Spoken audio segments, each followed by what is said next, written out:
Haut dans la zone de la mort, le mont Everest règne en maître.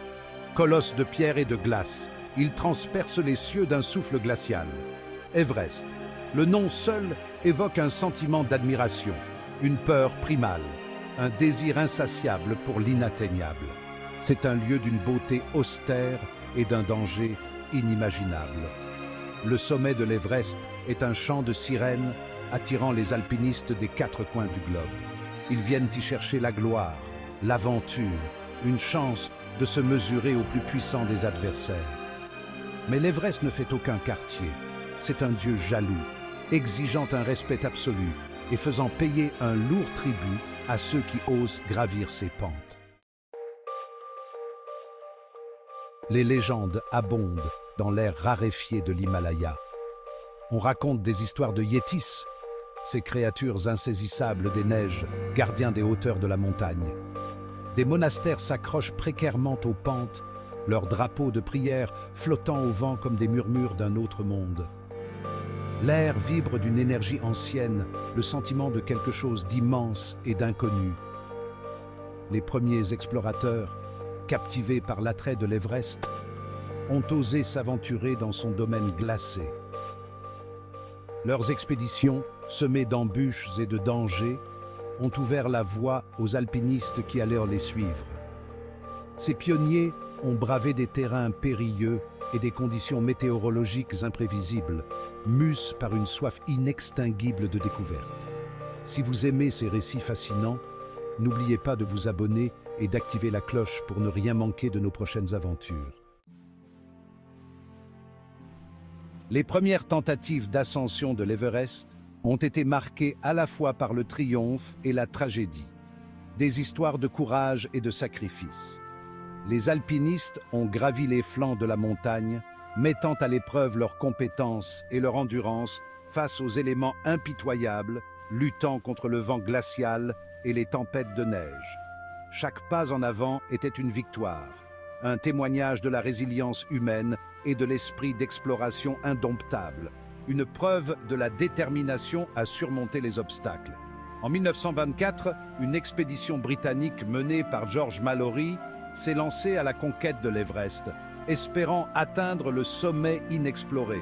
Mallory, un alpiniste chevronné à la détermination d'acier, a été captivé par la mystique de la montagne, fasciné par ses défis et ses mystères. Mallory et son compagnon de cordée, Andrew Irvine, ont disparu dans les hauteurs de la montagne lors de leur tentative d'ascension, laissant derrière eux une légende.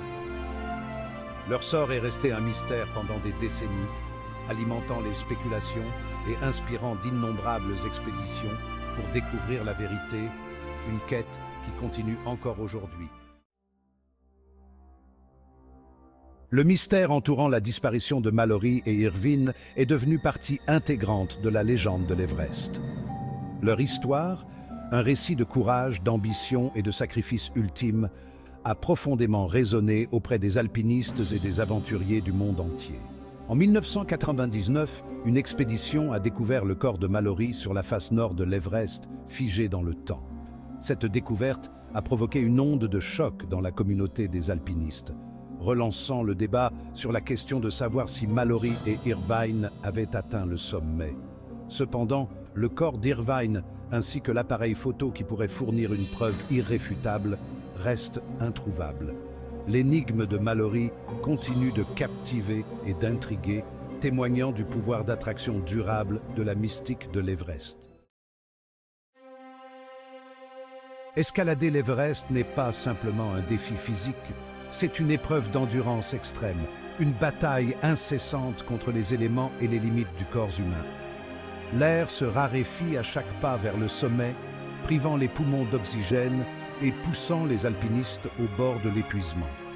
Le mal des montagnes, une menace constante, peut frapper avec une force débilitante, provoquant maux de tête, nausées et désorientation. Le corps, privé d'oxygène vital, commence à se détériorer, exposant les alpinistes aux œdèmes, aux engelures et à des complications potentiellement mortelles.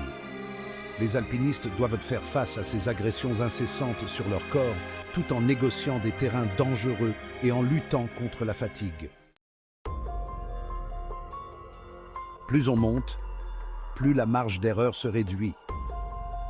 À chaque pas, la précision devient cruciale. Un faux pas, un instant d'hésitation peuvent avoir des conséquences désastreuses. La moindre erreur peut transformer une ascension en tragédie. Les avalanches, une menace constante, peuvent déferler sur les pentes de la montagne à une vitesse terrifiante, ensevelissant tout sur leur passage. Elles sont imprévisibles et impitoyables. Les crevasses, cachées sous la surface trompeuse de la neige, s'ouvrent comme des gueules affamées, prêtes à engloutir les imprudents. Elles sont des pièges mortels, invisibles jusqu'à ce qu'il soit trop tard. La zone de la mort, qui se profile au-dessus de 8000 mètres, est un royaume d'une difficulté inimaginable, où le corps humain commence à mourir. Chaque respiration devient une lutte. Ici, l'oxygène est rare, le jugement s'altère, et même les tâches les plus simples demandent un effort herculéen. La fatigue mentale et physique est omniprésente. Les alpinistes pénètrent dans cette zone en sachant qu'ils poussent leur corps à la limite absolue, risquant tout pour avoir la chance de se tenir sur le toit du monde. C'est un exploit qui demande un courage et une détermination sans faille. Malgré les nombreuses ascensions et l'accessibilité croissante de l'Everest, la montagne reste invaincue. Elle continue d'imposer le respect, d'humilier même les alpinistes les plus chevronnés et de coûter des vies avec une régularité effrayante. La météo sur l'Everest est connue pour son imprévisibilité, capable de passer d'un calme ensoleillé à des conditions de blizzard en quelques heures.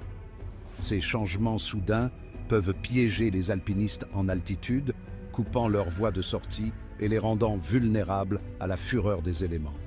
Il semble que l'Everest ne sera jamais vraiment conquis.